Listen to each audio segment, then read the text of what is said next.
নরসিংদীতে আঞ্চলিক পাসপোর্ট কার্যালয়ের সামনে কাগজ কলম হাতে ব্যস্ত এসব মানুষদের কেউ পাসপোর্ট করতে এসেছেন, আবার কেউ টাকার বিনিময়ে গ্রাহকদের নানা ধরনের সেবা দিয়ে থাকেন, যারা দালাল নামেই পরিচিত।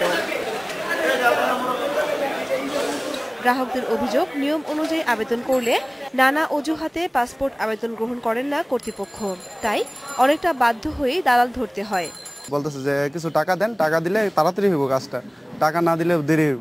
পরে বললো যে আজকে জমা দিলে আপনি ১,৫০০ টাকা লাগবে, তখন আমি ১,৫০০ টাকা বাধ্য হয়ে দিতে হয়। তবে এসব অভিযোগ স্বীকার করতে রাজি নন পাসপোর্ট অফিসের কর্মকর্তারা। আমি নিজে একটুকু আমার হচ্ছেন পাসপোর্ট অথরিটি, আমি পাসপোর্ট দিই, কিন্তু দালালের যে ব্যাপারটা সেটা আমি যতটুকু জানি অনেক নিয়ন্ত্রিত। প্রতি সপ্তাহে আমি আমাদের শাহনাজ স্যার, আমাদের পুলিশ সুপারকে জানানো হয়। এদিকে গাজীপুরের আঞ্চলিক পাসপোর্ট অফিসের কার্যক্রম শুরু না হতেই সাধারণ পাসপোর্ট গ্রাহকরা পড়েছেন নানা বিড়ম্বনায়। তাদের অভিযোগ, নানা অজুহাতে তাদের পূরণ করা ফর্ম বাতিল করা হয়। পাসপোর্ট করাবেন? আমি তাহলে আমার ১২০০ টাকা দেন, আমি 10 মিনিটের ভিতরে আপনার পাসপোর্ট করে দেব। পাসপোর্ট অফিসের জায়গাটির কারণেই দালালদের দৌরাত্ম্য দেখা দিয়েছে বলে মনে করেন জেলা প্রশাসক।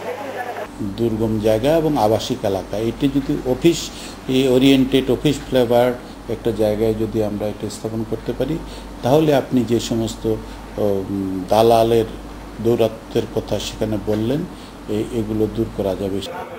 গ্রাহকরা চান পাসপোর্ট অফিসটি পুরোপুরি চালু হওয়ার আগেই দালালদের দৌরাত্ম্য বন্ধ করা হোক। কামরুল মুক্তা, ইন্ডিপেন্ডেন্ট নিউজ।